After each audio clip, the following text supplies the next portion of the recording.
This is a video for Liz's Nutcrackers.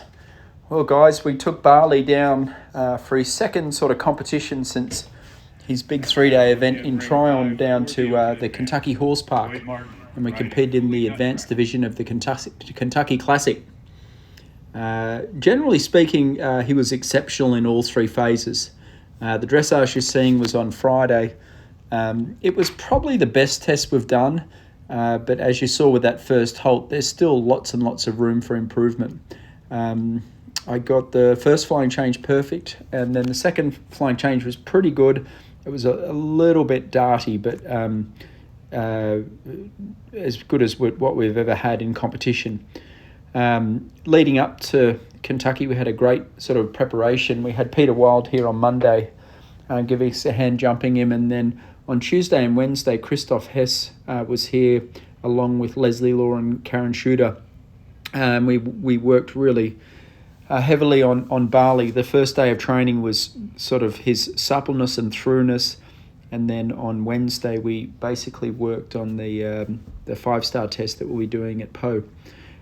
So anyway, I feel like I'm in a place where I can sort of ride him a little bit more definite in the dressage, like I'm able to push him on a little bit more and show him off a little bit. We scored a 29.1, so I think it's the first time Barley's got into the 2020s in this level of test with me. But still, when I watch this, there's a whole nother level to go. When you see his frame there, he loves to sort of travel with his neck open a bit, and I think I can actually afford to drive him a little stronger and go for it a bit more in the test and present a little bit more of an uphill frame. The actual movements or the walk trot canter I think is really good. I feel like I could show him off a little bit stronger in the trot, but this walk here, this extended walk, I'm pretty sure the judge gave us an 8.5 for that. It's a work in progress. I'm still getting the hang of him, to be honest. He's a little bit of a quirky horse. Training-wise, he's always a bit nervous and spooky and weird with other horses, and it's taken me a little bit of a time to get the hang of him in the dressage. By saying that, every time I take him out to a competition, it's just a little bit better and a little bit better. So I think our next run's going to be the Stable View 4-star short. I think that's in, it's the Oktoberfest, but it's in September. So I think that's September 27, 28, 29.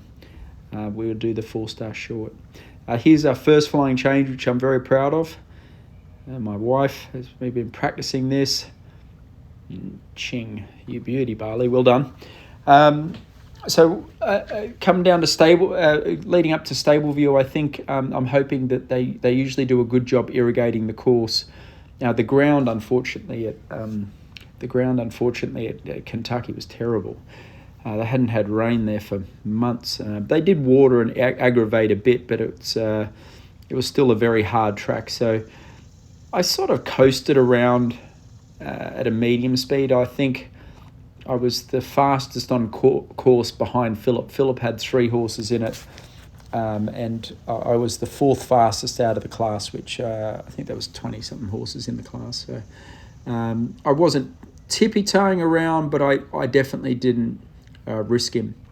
I remember this extended counter here. I remember going past the judge and hearing them say 9, which about now as I collect, you can sort of almost hear the judge give you the score. So I was very pleased with that.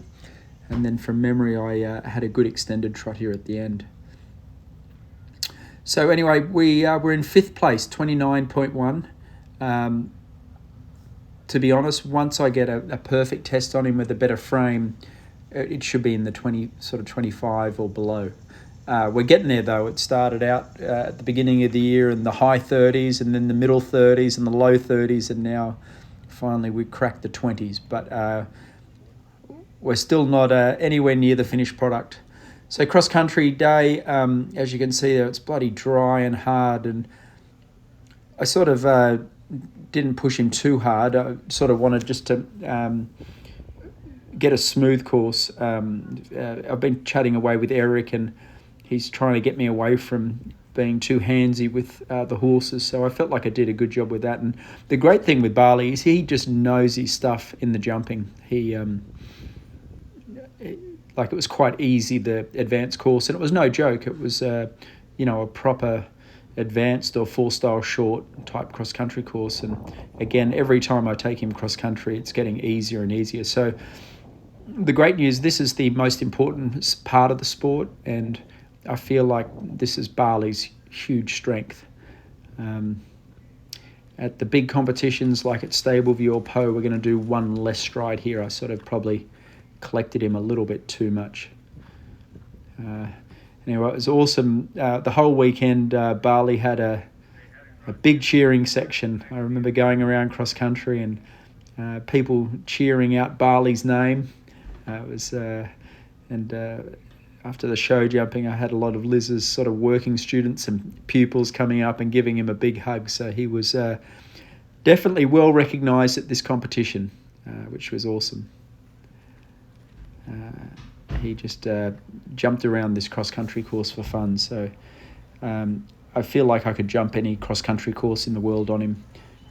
And it would be good, I'm talking to myself here, at the next event, as long as the ground's good, is for me to zip along a little bit sort of faster and challenge myself a little bit, not just do it at the last one. His fitness is very, very good.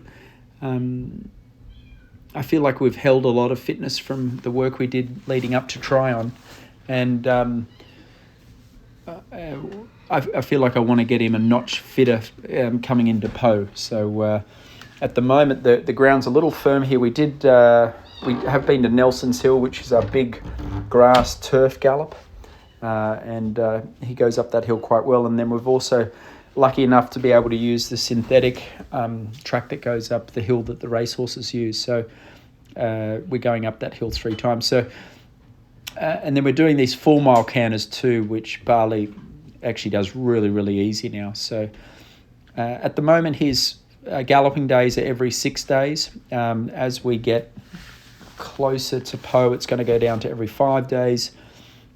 And then around the Stableview time, I'll probably get it down to every 4 days. I think with his fitness program, we want to have him 5-star ready 2 weeks before Poe, with the idea that we could ease off him a little bit before he travels. And it's a long trip, so I've done Poe a number of times, and there's sort of a very easy week for him leading up to Poe. I've pulled up very, very sound. We iced him a number of times, trotted him up, and gave him a little lunge on Saturday morning, and he came out and just show jumped fantastic. I was thrilled with him. Obviously, Peter's a huge impact with our jumping training. He loves Barley. We took him to the jumping show, and Peter rode him around the metre 30s about 10 days ago in Princeton. And then again, we trained the horse with Peter on Monday, and I'm getting the hang of him. He's got scope to burn. Have a look at this next oxer. He's like a rocket ship. Anyway, guys, I feel like we're in a good place with Barley, where we're not just going to go to Poe to make up the numbers. I feel like we got a horse that we can give it a real good crack on. So it's exciting. And I feel like we're in a good place. I've got to keep just working away at the dressage. There's no magic here. There's no secret bid or special trainer or supplement or something. It's just this continuous methodical training where I'm just trying to improve him and me and our partnership in the flat by sort of 0.1 every 1% or 0.5% every time we train. So I feel like we're going to deliver a much better dressage at Poe than we did to Tryon. But anyway, guys, we're in great shape, and he's a real privilege to ride.